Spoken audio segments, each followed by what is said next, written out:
नमस्कार दोस्तों, जय श्री कृष्णा। मैं लक्ष्मी नारायण आपका स्वागत करता हूं प्रभु सेवक चैनल पर।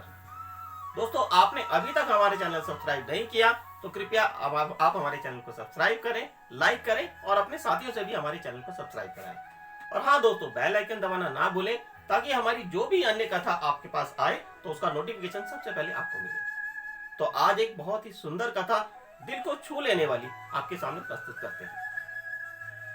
दोस्तों, वृंदावन के पास एक कस्बा था जिसमें एक बहुत ही सुंदर केस आया। एक पंडित जी थे जिनका जीवन बहुत अच्छे से चल रहा था। तभी उनकी एक लड़की जो कि विवाह योग्य हो गई थी, उसका एक अच्छी जगह एक रिश्ता आया। पंडित जी के बेटों ने कहा कि पिताजी, हमारे पास पर्याप्त धन तो है नहीं, तो आप ऐसा कीजिए, साहूकार से कुछ धन उधार ले लीजिए, हम तीनों मेहनत कर करके, खेती कर करके उसका धन धीरे धीरे चुका देंगे। पंडित जी साहूकार के पास गए। साहूकार ने जो भी ब्याज निर्धारित हुआ और वो निर्धारित करके पंडित जी को ऋण दे दिया। पंडित जी की लड़की की शादी बहुत धूमधाम से संपन्न हो गई। विवाह के बाद पंडित जी और उनके बेटों ने खूब मेहनत करके, खेती कर कर धीरे धीरे साहूकार का सारा पैसा लौटा दिया। पंडित जी बांके बिहारी के ठाकुर जी के बहुत बड़े भक्त थे। 24 घंटे वो ठाकुर जी ठाकुर जी ठाकुर जी ठाकुर जी करते नहीं थकते थे। सोते उठते बैठते वो 24 घंटे ठाकुर जी का नाम स्मरण करते रहते थे। जब वो अंतिम किस्त अपनी ठाकुर जी को, सेठ जी को देने गए, तब उन्होंने सेठ जी से बोला कि सेठ जी, ये आखिरी किस्त है, आज आपका सारा ऋण पूरा हो गया। तो सेठ जी को उसने कहा कि सेठ जी, मुझे थोड़ा पानी मिलेगा पीने के लिए। सेठ जी ने कहा ठीक है, अब आप ये पानी, सेठ जी ने अपने नौकर को बुला के उनको पानी दिया। तो सेठ जी ने कहा, तुझे ध्यान है क्या ब्याज था, तूने सारा आज तेरा माफ हो गया। सेठ ने खुद बोला ये पंडित को बात। पंडित जी ने कहा, मैं कुछ नहीं जानता, मेरे ठाकुर जी जानते हैं। सेठ ने सोचा ये पंडित नादान है, ये मतलब इसको आसानी से फंसाया जा सकता है। ये बात सोचकर सेठ के मन में लालच आ गया। तो सेठ ने वो जो ब्याज की जो अंतिम पर्ची थी वो छुपा कर रख दी और ऐसे ही कोई साधारण सी पर्ची उसी के जैसी वो पंडित जी के हाथ में दे दी। पंडित जी लेकर अपने घर आ गए। कुछ समय पश्चात पंडित जी के ऊपर कोर्ट से एक ऑर्डर आ गया, एक केस हो गया जो सेठ ने कर दिया था कि इस पंडित ने मेरे सारे पैसे मार लिए जो मैंने इसको दिए थे। तो इस पर पंडित जी के लड़कों ने उसको बोला पंडित जी को कि पिताजी, आपने क्या सेठ को पैसे नहीं दिए? पंडित जी ने कहा, हाँ मैंने तो सारे पैसे दे दिए, सेठ को अंतिम किस्त भी दे के आया था और सेठ ने मेरे को ये पर्ची भी दी। वो पर्ची जब उसके लड़कों ने देखी तो उसमें कुछ भी नहीं था, वो साधारण एक कागज था। इस पर जो भी कोर्ट की जो तारीख निर्धारित हुई उसमें पंडित जी को हाजिर होना पड़ा। पंडित जी कचहरी में खड़े हुए। जज साहब ने उनसे पूछा, पंडित जी, आपने क्या सेठ जी से पैसे लिए थे? पंडित जी ने कहा, हाँ मैंने पैसे लिए थे बेटी की शादी के लिए। तो क्या आपने सारे पैसे इनको लौटा दिए? सेठ पंडित जी ने कहा, हाँ मैंने सारे पैसे लौटा दिए और अंतिम किस्त के तौर पर सेठ जी ने ये पर्ची दी थी और सेठ जी ने कहा था कि आज तुम्हारा सारा जो भी ऋण था वो सारा समाप्त हो गया। तो जज साहब ने कहा कि आपके और सेठ के अलावा कोई और वहां गवाह था जो ये सब देख रहा था, आपको पैसे देते हुए देखा किसी ने? तो पंडित जी ने कहा, हाँ मेरे और सेठ जी के अलावा ठाकुर जी थे वहां पर। तो सेठ ने कहा, सेठ को तो पता था कोई नहीं था। तो जज साहब ने सोचा कोई ठाकुर जी होंगे गांव के। तो जज साहब ने अगली तारीख में लिख दिया कि अगली तारीख में ठाकुर जी पेश हो गवाही के तौर पर। अब सेठ को तो मालूम था कोई था ही नहीं। सेठ ने सोचा ये पैसा मुझे दोबारा मिल जाएगा। उसके बाद जज साहब ने देखा कि पंडित जी बहुत गरीब से मालूम होते हैं, तो जज साहब ने अपने खर्चे से ठाकुर जी के नाम एक संबंध जारी कर दिए और अपने हवलदार को भेज दिया संबंध लेकर। संबंध सिपाही पूरे गांव में घूमता रहा लेकिन उसे ठाकुर जी का घर नहीं मिला। उसने पूछा, ठाकुर जी यहीं रहते हैं? ठाकुर जी यहीं रहते हैं। अंत में घूमते घूमते वो ठाकुर जी के मंदिर आ गए। तो मंदिर के किनारे जब वो बैठे थे तो वहां किसी से उन्होंने पूछा, ठाकुर जी यहीं रहते हैं? तो उन्होंने कहा, ठाकुर जी अंदर रहते हैं। तो सिपाही ने वो संबंध का जो पर्ची थी वो दरवाजे से नीचे सरका दी। पंडित जी ने जब वो पर्ची देखी और पंडित जी ने पढ़ने के बाद ही माथे से लगाई और ठाकुर जी को बोला स्वयं कि आज आपके नाम कोर्ट से सम्मन आए हैं और भगवान ठाकुर जी, वो पंडित जी आपके बहुत बड़े भक्त हैं, आप कुछ भी करके आप जरूर गवाही में पहुंचेंगे।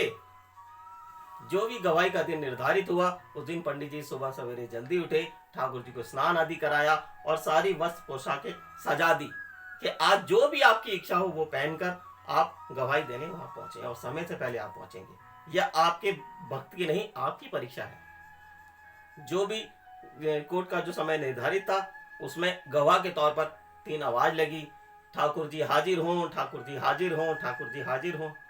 तो एक बहुत वृद्ध व्यक्ति हाजिर हुए और लाठी पकड़कर धीरे धीरे चलते चलते वो गवाह के उसमें कटघरे में खड़े हो गए। जज साहब ने पूछा, आप ही ठाकुर जी हैं? उन्होंने कहा, हाँ जी, हम ही ठाकुर जी हैं। तो जज साहब ने पूछा, जब पंडित जी ने सेठ जी को पैसे दिए तो क्या आप वहां उपस्थित थे? ठाकुर जी ने कहा, हाँ जी, हाँ, मैं उपस्थित था। तो जज साहब ने कहा, क्या सबूत है आपको, आपने क्या देखा? तो उन्होंने कहा, ये जब पंडित जी ने सेठ जी को जो पैसे दिए थे वो पर्ची सेठ ने अपने अलमारी के 32 नंबर लॉकर में रखी हुई। ये बात सुनकर सेठ की होश उड़ गए। सेठ ने सोचा, ये इस आदमी को कैसे पता, क्योंकि वहां मेरे और पंडित जी के अलावा कोई नहीं था। सेठ को वहीं रखा गया। जज साहब ने 2 सिपाही सेठ के घर भेजे और उसकी अलमारी जब खोल के देखा तो 32 नंबर के लॉकर में वो पर्ची थी जिसमें सेठ के दिए हुए सारे पैसों का ब्यौरा था। सेठ को कारावास हो गया, सेठ को दंड दिया गया और पंडित जी को बाइज्जत बरी किया गया। परंतु जज साहब के दिमाग में ये बात आई कि मैंने इतने अपने जीवन में इतने केस लड़े हैं और इतने सारे गवाह देखे हैं, लेकिन इतना पर्टिकुलर कोई आंसर किसी गवाह ने पहली बार देखा है जो एकदम एग्जैक्ट उसने बताया कि 32 नंबर लॉकर में, क्योंकि जाहिर सी बात है सेठ इतना तेज है, इसने इनके सामने तो नहीं रखा होगा। तो इस पर जज साहब ने पंडित जी को पकड़ा और पंडित जी से पूछा कि पंडित जी, ये ठाकुर जी जो थे ये कहाँ रहते हैं? पंडित जी ने कहा, मेरे गांव में रहते हैं। तो इस पर जज साहब ने पंडित से पूछा, आपका गांव कहाँ है? तो उन्होंने कहा, जहाँ ठाकुर जी रहते हैं। तो इस पर जज साहब ने पंडित जी को चरण पकड़ लिए कि मुझे आप लेके चलिए, मैं आपके ठाकुर जी से मिलना चाहता हूँ। पंडित जी साथ ले गए जज साहब को और ठाकुर जी के मंदिर के आगे खड़ा कर दिया कि यही मेरे ठाकुर जी रहते हैं।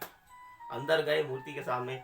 जब जज साहब ने उन्हें देखा, उसी दिन से उन्होंने अपने पद त्याग दिया, सन्यासी हो गए और वृंदावन धाम आ गए। फटे पुराने कपड़े, मैले कपड़े पहने रहे, मंदिर के बाहर खड़े रहे। लोग और बांके बिहारी ठाकुर जी का नाम लेते रहे। लोग उन्हें कहते थे, आप अंदर जाइए, दर्शन कीजिए। कहते, मैं इस लायक नहीं हूं जो उनके दर्शन कर सकूं, उनके सामने खड़ा हो सकूं। मेरे से इतना बड़ा अपराध हुआ है, जो सारी दुनिया के फैसले करता है वो मेरे सामने खड़ा रहा और मैं बैठा रहा उनके सामने, तो मैं उनको मुंह दिखाने के लायक नहीं हूं, इसलिए मैं यहीं खड़ा रहूंगा, उनका नाम जपता रहूंगा। लोग उन्हें पागल बाबा के पागल बाबा कहते कहते पुकारते रहे। सब लोगों के झूठों पत्तलों की झूठन उठाकर पहले बाबा कान्हा जी को, ठाकुर जी को भोग लगाते, उसके पश्चात वो खुद खाते। लोग उन्हें डांटते कि आप झूठा भोग ठाकुर जी को चढ़ाते हो, ये गलत बात है, उनको मारते। परंतु सन्यासी बाबा, पागल बाबा जो जज साहब थे, वो उनकी नित्य प्रति आदत बन गई। वो पहले ठाकुर जी को भोग लगाते, उसके बाद स्वयं खाते। एक बार ठाकुर जी के प्रसाद का वहां वितरण हुआ तो सभी लोगों ने सारे पत्तल बिल्कुल साफ कर दिए, बिल्कुल भी उसमें झूठन नहीं छोड़ी कि ये पागल बाबा झूठा भोग प्रभु का लगाएगा। फिर भी पागल बाबा ने जब देखा तो सारे पत्थर पहुंचकर बमुश्किल उसमें एक बाइट उनको निकला, जो उन्होंने लिया और सीधा मुख में रख लिया। उन्होंने जब मुख में रखा तब उन्हें ध्यान आया कि ये आज तो मैं ठाकुर जी को भोग लगाना ही भूल गया, ये मेरे से अपराध हो गया। अब मुख में ही वो और उनके मुख में ही है, वो उसे निगल भी नहीं सकते, उगल भी नहीं सकते, क्योंकि वो मेरा झूठा हो गया। मैं कैसे अपना झूठा भोग ठाकुर जी के लगाऊं?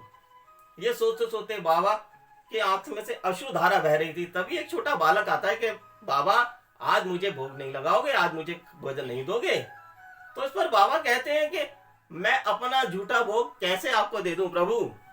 तो ठाकुर जी कहते हैं, रोज दुनिया का झूठा मुझे खिलाते हो, तो आज तुम्हारा झूठा खा लूंगा तो मेरा क्या हो जाएगा? इस पर छोटे बालक ने उनके मुख से भोग लिया और अपने मुख में रख लिया।